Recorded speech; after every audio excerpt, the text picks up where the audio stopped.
Falmefavantsika indray ry havana tonga eto an-tranon'Andriamanitra amin'ity alahady farany amin'ny volana aogositra ity, izay amaranantsika ny fifanjinana ny loha hevitra hoe mahatoky hatramin'ny fahafatesana ny mpino. Misaotra an'Andriamanitra lehibe koa isika noho ny ahafahantsika indray verina miombom-bavaka eto an-tranon'Andriamanitra amin'ity anio ity. Ho aminareo mandrakariva ny fahasoavana sy ny fiadanana avy amin'Andriamanitra iray sy Jesosy Kristy tompontsika.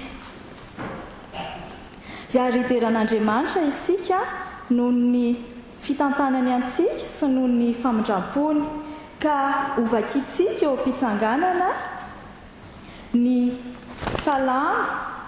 salamo 3:1 andininy voalohany ka hatramin'ny 4 ary aorian'izany dia ataontsika ny hira izay efa eo amin'ny fandaharana, ny hira 7:20 andininy voalohany sy 3. Salamo 3:1 andininy voalohany ka hatramin'ny 4. Iara isangantsika ry havana. Misaorana Jehovah ary fanahigo, ary izay rehetra atao anatiko misaora ny anarany masina. Misaorana Jehovah ary fanahigo, ary aiza misy azoninao ny fitahiany rehetra, izay mamela ny heloka rehetra, izay manasitrana ny aretinao rehetra, izay manavitra vinanao sidina ny andavaka, mamarina famindrampo sy fiantranao anao. Amen.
Iary vavakitsika, ry Andriamanitra rainay be fitiavanao, midera sy misaotra ary mankalaza ny anaranao izahay satria tsara ianao sady mpanao ny tsara. Misaotra anao manokana izahay satria mbola nitantaninao ka afaka indray miaraka miombom-bavaka eto an-tranonao amin'ity anio ity. Misaotra anao koa izahay Andriamanitra satria mbola velona hatrampamonjena. Misaotra anao izahay satria mbola nomenao fahasalamana. Isaorana ianao Tompo ny fitiavana sy ny fitahiana izay arotsaka ao aminay isan'andro isan'andro. Atolotra ianao Andriamanitra ny saotra, ny dera, ny laza ambony indrindra satria mendrika ao anao tokoa izany. Ary matoky sy mino izahay fa manatrika anay eto tokoa ianao Andriamanitra. Fenoy ny fanahy masinao izahay Andriamanitra ahafahanay mahazo haim-panahy amin'ity anio ity, ahafahanay manovo hery indray entinay miatrika ny herinandro vaovao izay omenao anay.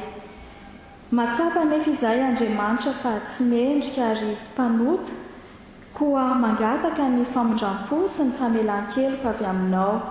Ny rason Jesosy Kristy izay efa nilatsaka teo ambony hazo fijaliana ny Andriamanitra mba hamafa ny heloka rehetra, ka dia ho diovinao tokoa izahay ka ho afa-keloka sy ho afa-pahotana. Ary ankehitriny izahay Andriamanitra raha hamaky indray ny teninao sy hiaino ny hafatra avy aminao dia mangataka feno ny fanahy masinao mba hitoetra ty anatinay, hahafahanay mandray tokoa izany teninao izany sy mitahiry izany mba ho vatsy hoentinay miatrika ny fiainanay. Ary ny mpanomponao izay hamaky ny teny sy hitondra ny hafatrao dia ianao koa Andriamanitra androtsaka ny fanahy masinao ao anatin'izy ireo. Ianao aneno anendry ny lelany ka ahafahany tokoa milaza ny hafatra avy aminao. Amin'ny anaran'i Jesosy Kristy izay mpanalalana anay aminao Andriamanitra no anirinay sy angatahanay izany vavaka izany. Amen. Afaka mipetraka isika, izao tsika dia tonga eo amin'ny fotoana hamakiana ny tenin'Andriamanitra.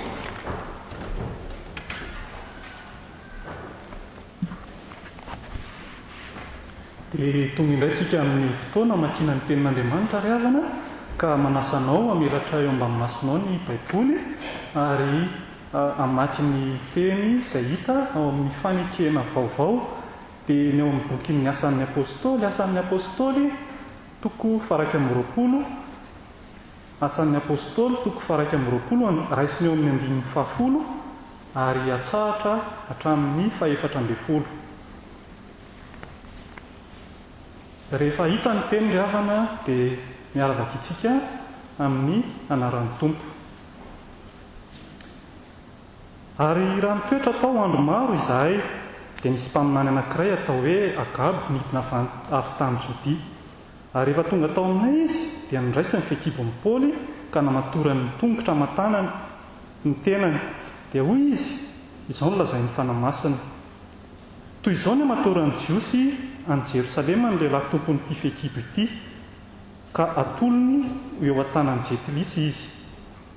Ary raha voarenay izany dia nangataka taminy izahay mba amin'izay monina teo mba tsy hakarany any Jerosalema. Fa Paoly namaly ka nanao hoe: nahoana ianareo no mipomany ka mampangorakoraka ny foko? Fa vonina aho tsy no afatotra ihany fa ny mifaty any Jerosalema koa aza mba ho voninahitry ny anaran'i Jesosy Tompo.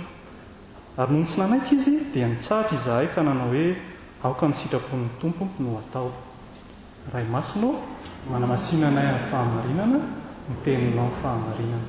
Amen.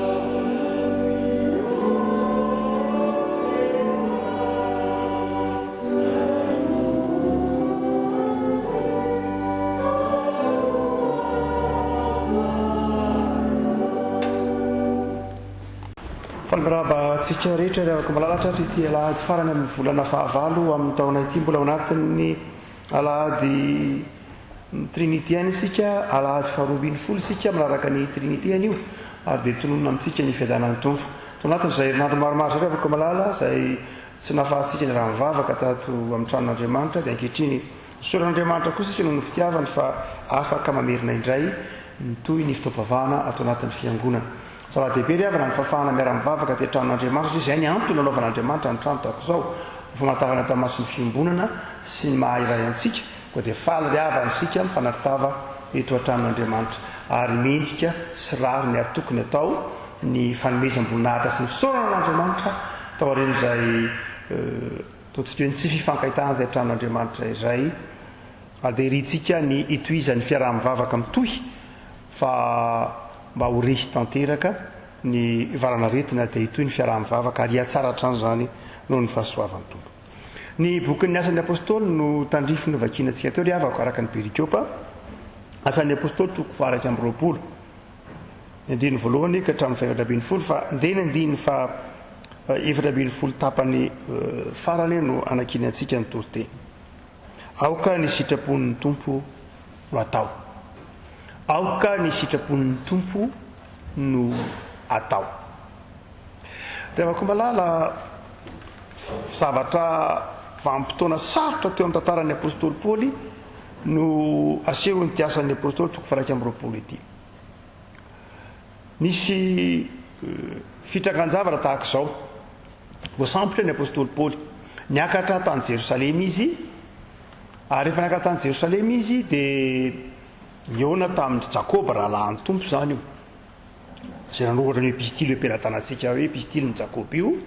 Niakatra tany Jerosalema ny apôstôly Paoly, avy any Azia Minora dia avy nitetiny avy namanga ny fiangonana maro samihafa dia tonga kosa tany Jerosalema. Ary dia rehefa tonga tao Jerosalema izy dia niona tamin'ny Jakoba sy ireo lohalohan'ny fiangonana kristianina tao Jerosalema. Dia nanafatra Jakoba manao hoe mila mitandrina ihany ianao satria be loatra ny feo re mikasika anao eto Jerosalema. Satria Jerosalema dia nisy ny renivohitry ny vavahana jiosy, ny judaisma zany. Dia nefa teo anivon'io Jerosalema ivon'ny fiavahana jiosy nisy ny tempoly io no nisy koa ny vavahana kristianina. Ary dia i Paoly kosa nefany noho ny feo maro samihafa dia nisy nanelitsao manao hoe Paoly dia mandrava ny vavahana jiosy. Paoly dia manohitra vavahana jiosy. Tany am-polohany Paoly dia noheverina ho manohitra vavahana kristianina. Fa rehefa niova fo izy dia nandray ny tompo mpamonjy azy dia nanazava ny toerany lalàna teo amin'ny fivavahana kristianina. Dia ny betsaka nanentsika azy indray manao hoe io Paoly fa mandrodana ny vavahana jiosy, manely ny hoe tsy ilaina ny lalàna, nyteny hoe tsy ilaina ny famorana, nyteny hoe tsy ilaina ny fanarahana ny bokin'ny testamenta andalosany sy sisa rehetra. Ary dia ho Jakoba taminy mila mihevitra ianao fa mionetsika fa betsaka ny olona zay tezitra aminao, mazava amiko tsara ny ataontsika hoe ny toeranao momba ny hoe araka ny fandaminana ataontsika momba ny hoe zao ny toeran'ny lalàna anaty vavahana kristianina, tsy manohitra ny lalàn'Andriamanitra mihitsy na lalàn'ny didifolo ny vavahana kristianina fa mampiorina azy. Fa betsaka ny olona tsy mahazo zany ary mifofony ainao. Kantsy tokoa voasambotra ny apôstôly Paoly.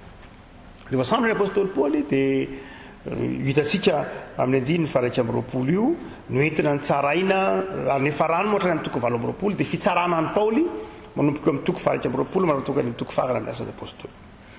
Dia tao anatin'izany zavatsarotra ny samborana zany na fanomanana na fiomanana ny samborana ny Paoly no niteny titeny ity ny mpianatra ireo mpiaraka tamin'ny Paoly zany na hoe aoka ny sitrapon'ny tompo no atao. Rehefa malala fa inona ny sitrapon'ny tompo raha bokin'ny asan'ny apôstôly. Ary iza no afaka miteny hoe aoka ny sitrapon'ny tompo no atao. Raha fotoana roviana koa no hipetrahany zany ataontsika hoe zany teny zany hoe aoka ny sitrapon'ny tompo no atao. Voalohany rehefa malala dia iza no afaka miteny an'izany. Iza no any afaka miteny manao hoe aoka ny sitrapon'ny tompo no atao. Faratsika fa Jesosy no niteny an'izay teny izay voalohany. Ao amin'ny filazantsara dia hitantsika any amin'ny vavaka nataon'ny tompo tao Getsemane ny hoe soly amiko ty kapoaka ity fa aoka tsy ny sitrapoko no atao fa mianao. Dia naverin'reto mpiara-miasa tamin'ny Paoly reto izany hoe aoka ny sitrapon'ny tompo no atao. Iza ry havana no afaka miteny an'izany teny izany. Aoka ny sitrapon'ny tompo. Ny olona rehetra ve no afaka miteny an'izany. Tsy ny olona rehetra ry havana no afaka miteny aoka ny sitrapon'ny tompo no atao fa ny olona resy lahatra fa ny sitrapon'Andriamanitra dia tsara mandrakariva. Ao anatin'ny fiaina kristianina ry havako malala dia misafidy mandrakariva hoe sitrapoko sa ny sitrapon'Andriamanitra. Fa ny kristianina ry havako malala dia izao resy lahatra fa ny sitrapon'Andriamanitra no sitrapo tsara indrindra. Ny sitrapon'Andriamanitra no sitrapo izay tokony ataon'ny olona sy mahasambatra ny olona. Ary ny olona afaka miteny manao hoe aoka ny sitrapon'ny tompo no atao dia ny olon'ny finoana ihany, ny mpino ihany. Ary ny olona resy lahatra fa ny sitrapon'Andriamanitra ny mahatsara. Ny zavatra nitranga tamin'ny samborana an' Jesosy dia fantatry Jesosy sara fa mafy ny zavatra ny lalovany. Amaha-olombelona ny tafinofo azy nefa ao ny mahandriamanitra azy, dia mafy taminy ny zavatra tsy maintsy hiafarana. Zao anefa rehavako malala, Jesosy dia tonga aty amin'izao tontolo izao anateraka ny sitrapon'Andriamanitra. Ary tao anatin'izany fanirahana zany ny tonga nakafanahy azy Satana. Lioka no miteny manao hoe tonga nakafanahy azy indray Satana. Ary ny fakapanahy zay nataony Satana dia ny fakapanahy zay tsy anatanterahana ny sitrapon'Andriamanitra. Ao amin'ny Lioka 4 rehefa nakafanahy an'i Jesosy Satana dia hoy Lioka hoe rehefa vita resin'i Jesosy rehefa fakapanahy hoe teneno tonga mofo ivatio, mandana menjera any ambany any ianao sy ny hoe miankofy eto anatrehako. Dia hoy Lioka manao hoe dia nandao an'i Jesosy indray izy eloha. Ary mbodikany hoe nandao an'i Jesosy indray izy dia mbola hiverina izy. Ary niverina izy teo Getsemane, niverina izy teo amin'ny fotoana nanomboana ny Zotamiasy fijaliana, ary nakafanahy azy manao hoe raha izahay ianao tsy manao ny sitrapon'Andriamanitra io, raha izahay ianao mba jerenao ny tenanao, aza manaiky mijaly no ny amin'ny tompo zany, aza manaiky mijaly no ny amin'ny asy fijaliana zany, aza manaiky mijaly no ny asan'Andriamanitra zany. Zay le fakapanahy eto. Dia hoy Jesosy manao hoe aoka tsy ny sitrapoko natao fanenao. Eto indray Paoly rehavako malala dia niteny tonga Agabo zany ilay mpaminany. Agabo tsy niteny hoe zao ny tokony ataonao na zao ny tokony ataonao, fa nasehony Agabo manao hoe zao ny zavatra miandry anao ny tompony ty fekiby ty, zao ny zavatra miandry Paoly zany, ho samboriny izy dia zao fangiry firiny zao ny azo azy. Dia niteny tamin'ny Paoly ny namany manao hoe janona Paoly, aza makany Jerosalema aloha miverina. Dia tsy naharesy doika amin'ny Paoly ny namany manao hoe aza tsy mihemitra zany amin'ny apôstôly Paoly, fa rehefa na ho fato an'ny tompo raha tsy maninona fa azo kantoka fa any ny sitrapon'Andriamanitra. Dia hoy izy rehetra manao hoe aoka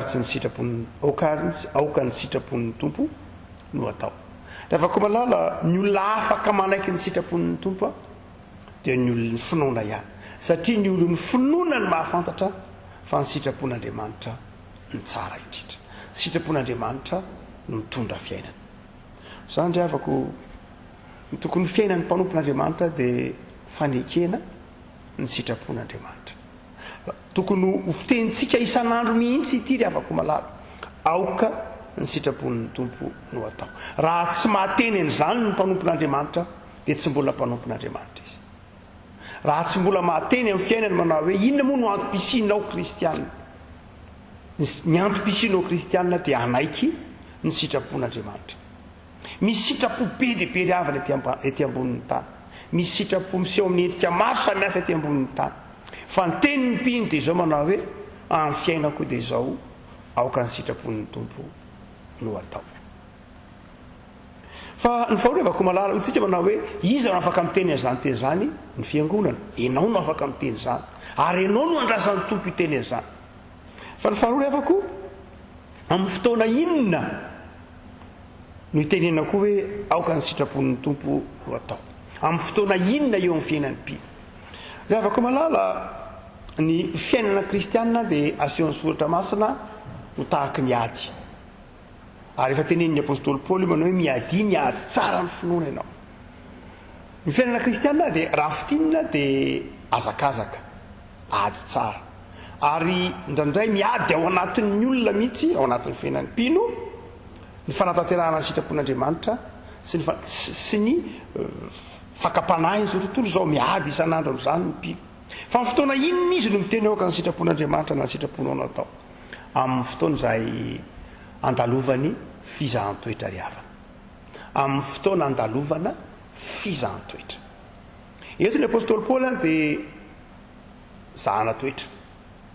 Ary ny zahan-toetra dia hitantsika fa nampahafantarina azy mazava tsara hoe zao ny zavatra miandry anao, mampioman'ny tompo izy zany hoe zao ny zavatra miandry anao ho voafatotra ianao, handalo zavatsarotra ianao, ohatr'izao ny fangiry fireny aniraka mpanompo zany Andriamanitra napafantatra an'izay naniraka mpaminany napafantatra amin'ny Paoly zao miandry anao raha vao miakatra ny Jerosalema ianao dia inona no nitranga tonga ny namany Paoly nalahelo azy nitomany mihitsy ny filazandininy fa 740 aza makany ianao zavatra mbola azo ialana ange zany zavatra mbola azo atao ange tsy makany dia vite zavatra tsy makany fotsiny ianao dia tsy tanteraka zany faminan'iny zany afaka malala tsy nanaiky ny apôstôly Paoly fa nahoana ny tsy nanaiky ny apôstôly Paoly inona no antony nampahafantarana azy raha ohatra ka tsy nanana safidy izy ny antony nampahafantarana azy raha afaka malala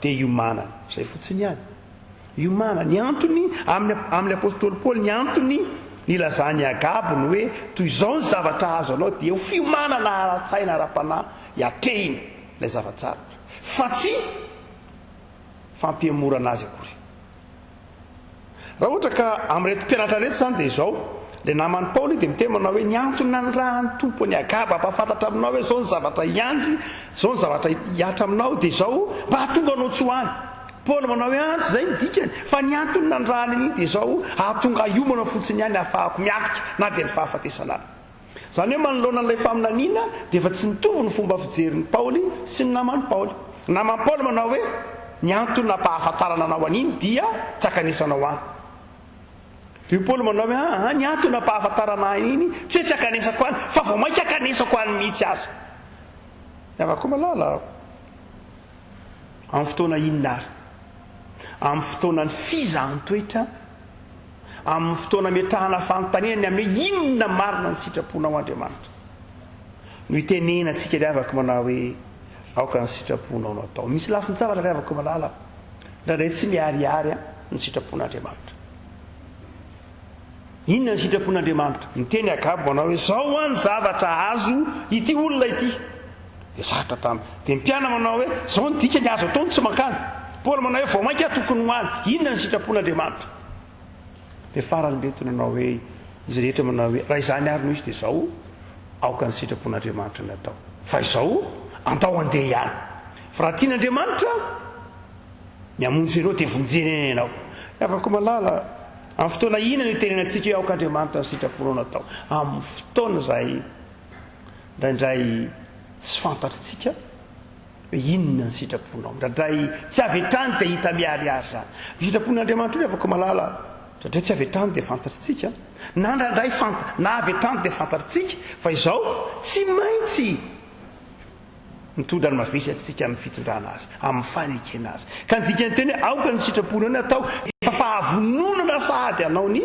sitrapon'Andriamanitra ao anatin'ny ady sarotra ho an'ny olona izay miteny manao hoe aoka ny sitraponao no atao izay pino miteny an'izany dia efa amin'ny fotoana andalovany ady sarotra kanefa vonona ny atrika sy anaiky izany sitrapon'Andriamanitra zany izy fa tsy hoe vonona andositra ny sitrapon'Andriamanitra dia maka nisy mpaminana anankiray Jona ny anarany dia andrahan'Andriamanitra izy hoe andany ianao ry Jona mandeha makany Ninive teneno ny olona Ninive hibebaka dia teny an-dalana izy lasa izy andeha nandositra nakany Tarsosy natany Tarsisy tanànandro Paoly moatio reny dia nandeha nandositra izy ary rehefa nandositra izy nivily lalana izy zany dia fantatsika ny tantara fa nanao sekoly lalitsika dia natsipitra anaty ranomasina dia tatazany trondro dia tao akibon'ny trondro nandritra atelony ary dia tao anatin'izany kibon'ny trondro zany izy vao nahatonona ny hoe eny tompo aoka ny sitraponao no atao zany hoe tao anatin'izany ady sarotro zany izy zay vao nahatonona aoka ny sitraponao no atao fa nisy fotoana le afaka malala nandany sitrapon'Andriamanitra izy nahoana nandany sitrapon'Andriamanitra ito zao ny teneny tamin'ny tompo manao hoe ke anao ange Andriamanitra be fitiavana za irahanao nefa nefa eo anao miova hevitra sy alao izy potika any alao potiky firenena io za irahanao andeha amonjy azy nefa nijere tsy alao hoe potiky niny ve dia afaka malala misy fotoana indraindray amin'ny fiainanao tsy mora mamantatra ny sitrapon'Andriamanitra ary rehefa tsy mora mamantatra ny sitrapon'Andriamanitra dia zao tonony rehefa anatin'ny ady sarotra dia zao tonony hoe tompo aoka ny sitraponao no atao dikan'izany manana finoana fa fantatr'Andriamanitra ny atao ary mivonona amin'izay hitondran'Andriamanitra anao ry avako malala amin'ny fotoana inona amin'ny fotoana ny ady sarotra, amin'ny fotoana ny fizahan-toetra, dia nytianyny tompo tenenina dia ty manao hoe aoka ny sitraponao natao. Misy fotoana sarotra ny ampiasana any, misy fotoana sarotra ny fiainam-pianakaviana, misy fotoana sarotra ny fotoana ny fiarahamonina. Inona ny tokony ataoko Andriamanitra? Inona ny ndraikitra raisiko Andriamanitra? Inona ny tokony ataoko Andriamanitra? Misy fotoana tena manahirana tahaka izany amin'ny fiainan'ny mpanompon'Andriamanitra. Dia zao ry havako malala teneny tahaka ny tenenin'ny Paoly reto. Andray mety miady hevitra mihitsy ny fianakaviana. Inona ny atao e? Tsy tokony izao ny tokony atao, efa manina ny ty e, tsy tokony makany ange zao eny mety ho zavatra azo atao koa hoe ary ny lalana hafa zao le sy ny sisa rehetra. Dia zao ry havako malala ao anatin'izany indrindra ny iarahany rehetra manaiky rehefa anatin'izany ady hevitra izany dia zao tenenina manao hoe aoka ny sitraponao natao. Saingy ao anatin'ilay hoe aoka ny sitraponao natao dia izao tsy niova tamin'ny lalana izay nalehany any apôstôly Paoly. Tsy aoka ny sitraponao natao dia miverina izy aoka ny sitraponao natao fa izao nizoran'ny Paoly ihany ny lalana izay efa nikasainy hatrany am-piandohana. Hotsika manao hoe amin'ny fotoana inona amin'ny fotoana ny fizahan-toetra. Hotsika manao hoe iza no miteneny izany mpino tahaka anao. Fa lavako malala inona ny dikany ary? Inona ny dikany? Lavako malala ny dikany raha teo hoe aoka ny sitraponao natao, ny heviny ara-panahy. Raha toa ka ny mpino no afaka miteny an'izany, raha toa ka ao anatin'ny fizahan-toetra, dia inona ny dikany hoe aoka ny sitraponao natao? Zavatra roa lehibe ry havako malala. Zavatra roa lehibe ny dikany teny aoka ny sitraponao raha mitenena izany ianao ary ao anatin'ny fizahan-toetra no tenena izany, dia reto zavatra roa reto tadiana ry havako malala. Voalohany dia izao ny finoana, manana finoana fa Andriamanitra tsy mampitondra zavatra tsy zaka zany. Raha ao anatin'ny fizahan-toetra ny lalovana, raha ny mpino no miteneny izany dia izao Andriamanitra tsy mampitondra zavatra tsy zaka ao anatin'ny sitrapon'ny.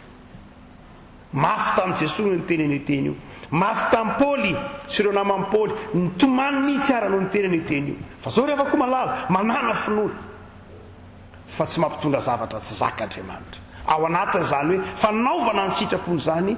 Dia izao mafy zany eto fizahan-toetra hotsika, fa izao nefa ry havako malala zany dia atrehina amin'ny finoana. Perikopy anankiray niaraka tamin'ity asan'ny apôstôly ity dia mibokyn'ny Joba, Joba toko 4:7 ny perikopy anankiray nivakina tamin'ny fotoam-pavahana voalohany teo. Dia ny fizahan-toetra ny Joba ry havako. Ary fizahan-toetra ny Joba io izay fizahan-toetra tiany Satana ny hanongitra azy amin'ny fitiavana an'Andriamanitra. Tiany Satana ny tsy hitiavan'Andriamanitra ny Joba intsony. Dia tiany Satana koa ny atahany Joba amin'Andriamanitra. Izay no mahafaka-panahy azy, mahafizahan-toetra azy. Satana ny teny tamin'Andriamanitra manao hoe ny antony ivavahany Joba nge satria mpanan-karena izy, menao izay ilainy izy, iza koa nasainao mivavaka, iza koa no menao izay ilainy tsy hivavaka, karamainao izy. Ary rehefa karamainao dia mivavaka izy. Izay ny dika le fakam-panahany Joba fefiny hoditra fefiny hoditra, menao izay ilainy izy, mpikaramy io. Rehefa menao izay ilainy io dia mivavaka. Izay no antony, filan-javatra no antony ivavahany Joba. Hoy Satana tamin'Andriamanitra. Andriamanitra tsy mba totosie fiera, faly tamin'ny Joba. Mijery an'i Joba maso miabo tsara izy. Izany hoe pozitif, miabo tsara ny jerevan'Andriamanitra an'i Joba hoe jerenge Joba hoe za tena mpanompon'Andriamanitra izy, mahitsy marina izy, tahaka andry Paoly, tahaka ny mpianatra, jerenge izy, manao ny sitrapon'Andriamanitra. Ary miteny manao aoka ny sitraponao no atao. Satana kosa rehefa mijery an'i Joba dia mijery azy maso mihiby negatif. Enao koa mba miteny mahitsy Joba, tsy mahitsy zany io zavatra mpikaramy io. Menao volo io dia menao fitahina izy dia mivavaka izy, fa aza aloha raha ny karamany, izany hoe soly ara ny fitahina ao aminy, fa tsy mivavaka io zao dia zao dia zao dia zao ihany. Ny antony ivavahany io zany dia zao noho ny fitahina. Fa rehefa tsisy fitahina tsy mivavaka tsony io. Fa niza Andriamanitra omenao fitahina dia mivavaka izy asa tsy fantatra ianao raha izany ry havako. Fa eto ry havako dia ampianana antsika manao ny lafiny faharoty, antsika manao hoe zava-dehibe ny finoana. Zava-dehibe ny finoana mety miatrika izany ary Joba ry havako malala dia nanao hoe tsy mampitondra zavatra tsy zaka izany Andriamanitra, tsy mampitondra zavatra tsy zaka izy. Eo ny fizahan-toetra ny lalovana. Dia izy tamin'ny vadiny manao hoe fa heverinao ve moa io Andriamanitra io e, dia ho Andriamanitra manaonao foana e.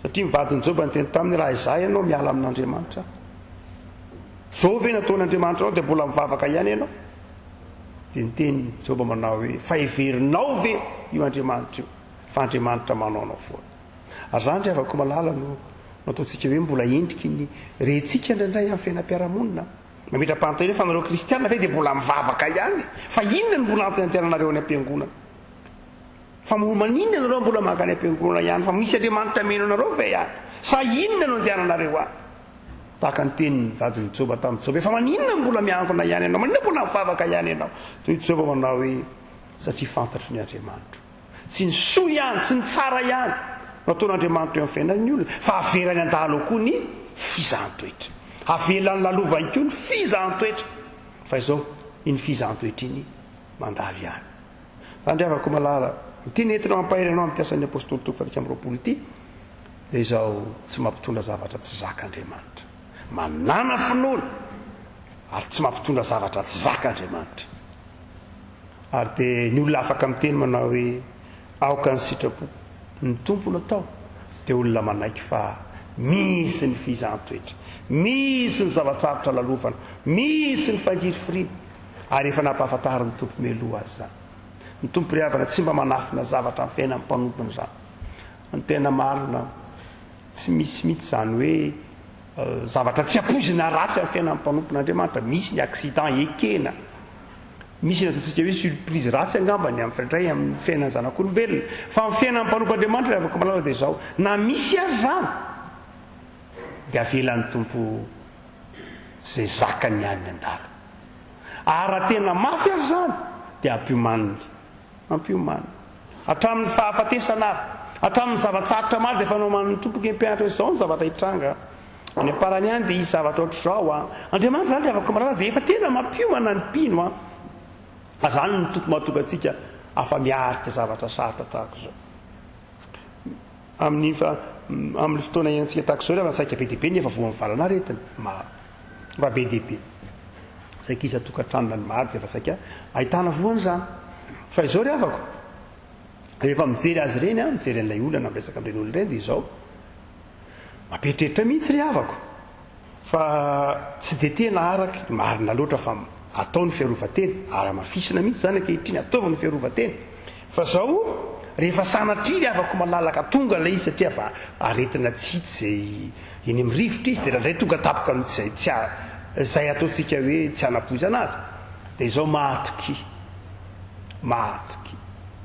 fa be dehibe ry avako malala ny olona fantatra be dehibe misy diabetika be hita fa misitsindrona insuline isan'andro aza be dehibe ny fa zao ry avako malala dia mahagaga ny fahasoavan'andriamanitra fa zaka n'le malagasy eny an'lay izy le fantrana le fanafody dia zaka ry avako le izy mafy ange zany aretina zany tena mafy le aretina fa zao ry avako malala dia mahagaga fa taon'andriamanitra zaka atsika eny an'lay izy fanazavana io ry avako malala tsy fanazavana ara-materiel tsy zay inona ny materiel atsika amin'ny hopitaly eo inona ny fanafody aza drandray efa tsy tongolo gasy ny inona angamba zany iny mora inona ny fanafody eo fa mahagaga ry avako malala fa zaka nisy atokantrano mihitsy le izy misy aloha zany miavana namoiza ino ny fotoana nitsony ny tompo azy fa betsaka ihany ry avako malala ny mahazaka fa ny fanazavana an'izay ry avako malala tena fanazavana ara-panahy mitenika amin'ny kristianina amina dia evenareo miangatra mihitsy ve zao andriamanitra zao hoe andriamanitra ange juste andriamanitra ange marine andriamanitra ange tsara tsy mba manana fitaovana manara-penitra araka ny tokony ho izy tsika mitahan'ny firenen-kafa tsy manana dokotera be dehibe sy mpitsapanahy be dehibe mameno tanàny sika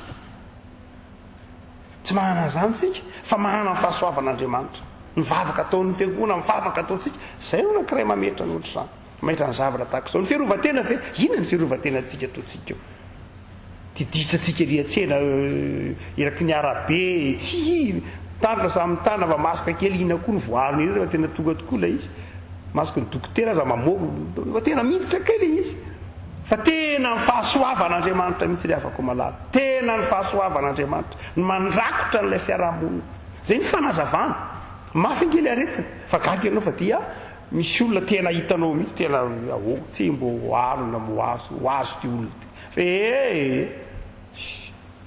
fa mirijarijeny ihany ray andro ihany mandeha dia 2 andro dia lasa rehefa very rehefa koa malala fanazavana an'izany dia tsotra tsisy fanazavana sientifika azo atao amin'izany efa tsy fanazavana spirituel ara-panahy dia izao tena mandrakotra amin'ny fahasoavana amin'ilay firenen'Andriamanitra tsy hoe satria nitandrina atria izao zay atao daholo rehetra zay tsy hoe tsy nitandrina any amin'ny firenen-kafa fa Andriamanitra marina dia ampian'Andriamanitra amin'ny anjara antsika entsika ampian'Andriamanitra amin'izay mety fahasairana antsika entsika ampian'Andriamanitra amin'izay tsy fanana antsika entsika ampian'Andriamanitra amin'izay mahay isika entsika entsika dia zay mahatsara an'Andriamanitra zay mahafitiavana azy zay mamangoraka azy ny fahantrana tsy inona tsy avy aminy ny fahasairana tsy avy aminy fa avy amin'ny rafim-piarahamonina dia izao ampiny ao anatin'ilay fahasairana antsika dia gaga ny olona ahoana raha tontolo dia tolona reto na taxi be na taxi na ina na enetseny izany na dia ny vazaha rehefa tsy mampiasa vola tsoa mampiasa karta mbola voy ihany mbola mifindrana tsika miresaka izao 7 arivo ngeda ihany any Frantsa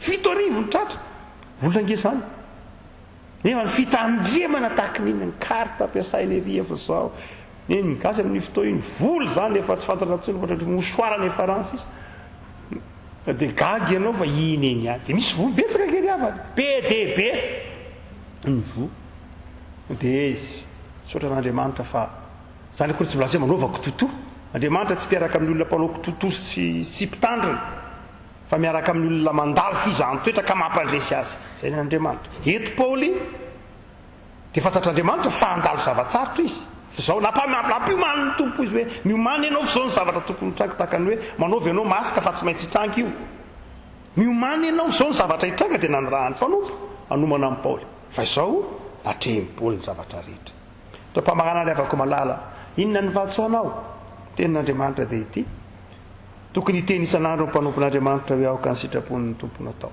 ny fiainan'ny mpanompon'Andriamanitra fiainana fanaovana ny sitrapon'Andriamanitra fa orevako malala raha mandalo fizahn-toetra mandalo zavatsarotra ianao ka tsy fantatra ao zay lalana tokony aleha tsy fantatra hoe inona Andriamanitra ny mahasoa dia zao tonona tahaka ny teneniny reto namantsika mpiara-manompo amintsika amin'ny asan'ny apôstôly dia zao manao hoe tompo aoka ny sitraponao natao inona ny dikan'izany dika zany riavako malala dia ity tenin'ny finoany zany ny dika zany riavako malala dia ity tsy mampitondra zavatra tsy zaka ny tompo aoka hivavaka sika tompo sotranao zahay fa ny tenin'ny mpanomponao ny tenin'ny mpino manoloana ny fijoroana vavolombelona manoloana ny zavatsarotra dia ny fahasahiana hiteny manao hoe aoka ny sitraponao natao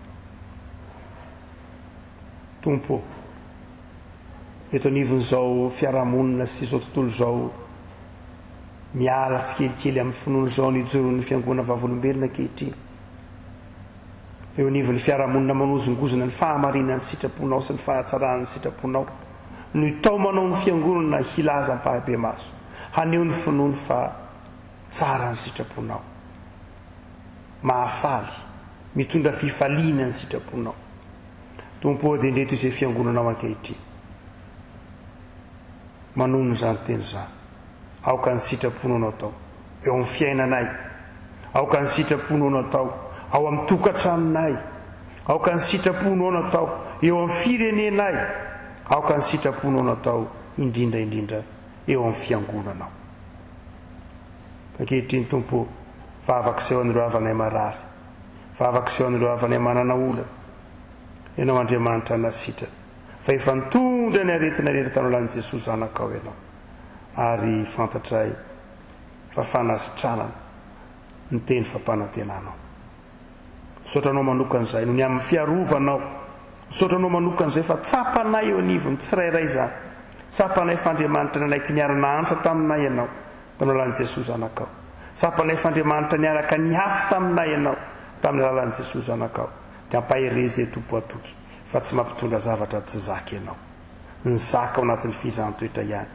navelanao andalo dia ataovy miraiki-po amin'ny fitiavana anao zahay jereo ny zanakay jereo ny fianakaviana tsirairay tongeto manampiny ray aman-dreny amin'ny filokolony ankohonany samy ataovy mitoetra amin'ny fitiavana anao jereo ny firenenay arovo ny vahoaka malagasy meo fahendrena ny mpitondra fijona vavolombelona feny fahamasinana ny fiangonanao ho mahatoky hatramin'ny fahafatesana amin'n'andro ty mpamonjy mbona ny afavaka nampianaranao nay manao hoe rainay zay any an-danitra ho amasinina ny anaranao tonga niny fanjakanao atao aniny sitraponao ety an-tany ho tahaka ny an-danitra meonay ny nianina sahazaonay ary mamelany elokay tahaka namelanay izay meloka taminay ary aza mitondra anay amin'ny fakapanahy fa manafahanay ny ratsy anao ny fanjakana sy miry ary no voninahitra mandrakizay amen.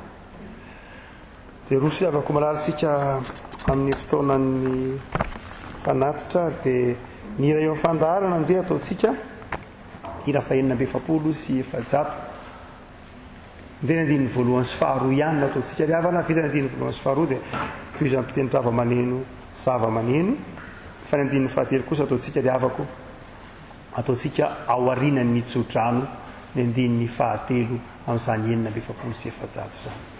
So atsika n'Andriamanitra ry havana no antony fotoanantsika anio tena fisoana ny fofeny fifaliana fa mahafinaritra no mahita anareo tiapitsanon'Andriamanitra tahaka izao fofeny fifaliana indray ny fankahitana ry havana atao anatin'izay herinandro maromaro zay ndehantsika hiary isotra an'Andriamanitra ary dia izay fanatitra ataonao atao fanatitra feny fifaliana ny fonao fanatitra feny fifaliana matoky ny fitiavan'ny tompo mamea ny fifaliana kasitahan'ny tompo sangantsika anao ny fanatitra ry havana.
Ray vavaka isika ho fanolorana ny fanatitra. Andriamanitra rainay eo, misaotra anao izahay noho ny zavatra rehetra izay efa natolotra ao anay. Misaotra anao izahay noho ny fahasoavana izay efa nandrakofanao anay. Ankehitriny izahay Andriamanitra dia mijoro eto anoloanao, manolotra izao fanatitra izao. Sombitsombony ihany izany Andriamanitra avy amin'izay efa natolotra ao mba ho tantaninay. Saingy atolotray kosa Andriamanitra amin'ny fo feny fifaliana ka raisy ho fanatitra velona tokoa ho fanatanterahina ny asanao. Enao koa Andriamanitra dia efa nifidy anay ho mpiara-miasa aminao. Koa tsy ny vola ihany tompo no atolotra ianao fa ny tenanay manontolo koa dia atolotra ianao ho fitaovana natanterahina ny asanao. Koa indro avozina indray tompo ny fanolora-tenanay ho anao. Fenoy ny fahendrenao izay Andriamanitra mba hafahanay manao ny asanao sy manatanteraka ny sitraponao mba ho pino tokoa mahatoky na dia hatramin'ny fahafatesana azy. Amin'ny anaran'i Jesosy Kristy no anaovanay izany vavaka izany. Amen.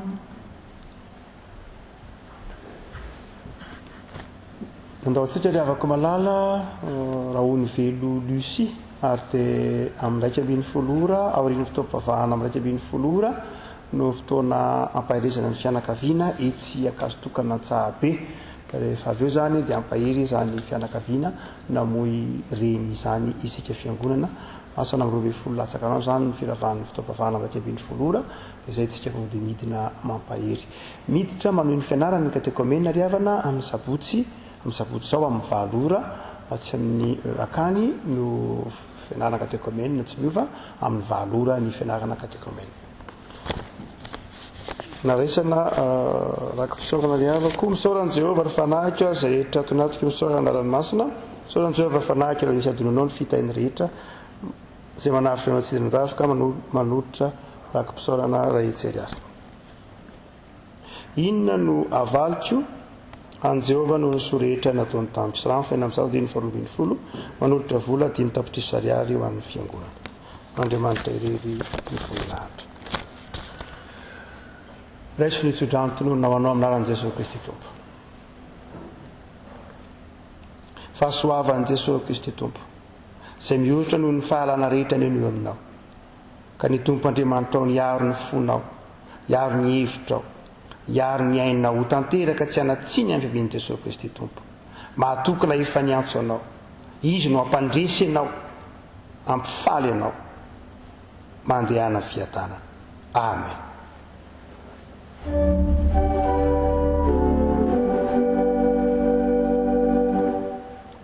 atolotro ny tena orirako sonitritare no etaetako sanaka